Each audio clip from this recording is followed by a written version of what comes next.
Isa ka bang affiliate sa TikTok na katulad ko na every time na nag-search tayo dito sa TikTok Shop tab ay nakikita natin yung ating mga ginawang video?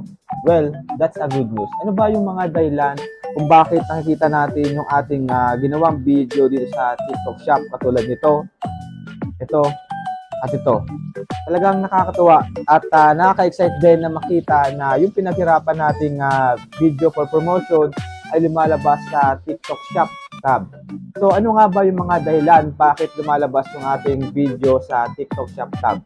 Number 1, kaya lumalabas yung video natin sa TikTok tab shop dahil yung ginawa nating video ay lumalabas sa FYP or sa For You page ng mga viewers ni TikTok. So ibig sabihin, pag lumalabas yung video natin sa FYP ay madami ang makakakita nito at malaki din ang posibilidad na makabenta tayo.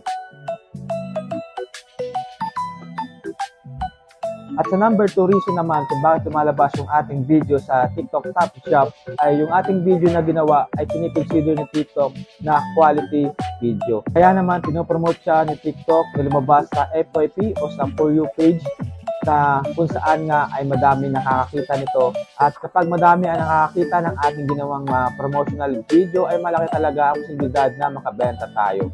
At sa number 3 reason naman kung bakit lumalabas yung ating video sa TikTok Tab Shop ay yung dahilan na yung product na pinromote natin ay mayroong mataas na promotion rating.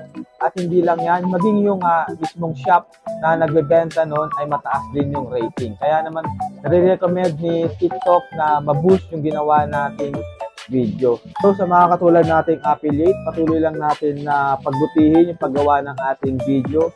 I-make sure natin na makagawa tayo ng quality na video. Ayusin natin yung editing, yung lightning ng ating mga video para makonsider siya ni TikTok na quality video. At the same time, as much as possible, i-promote natin yung mga product na mayroong mataas na rating at maging yung store na nagbebenta nito.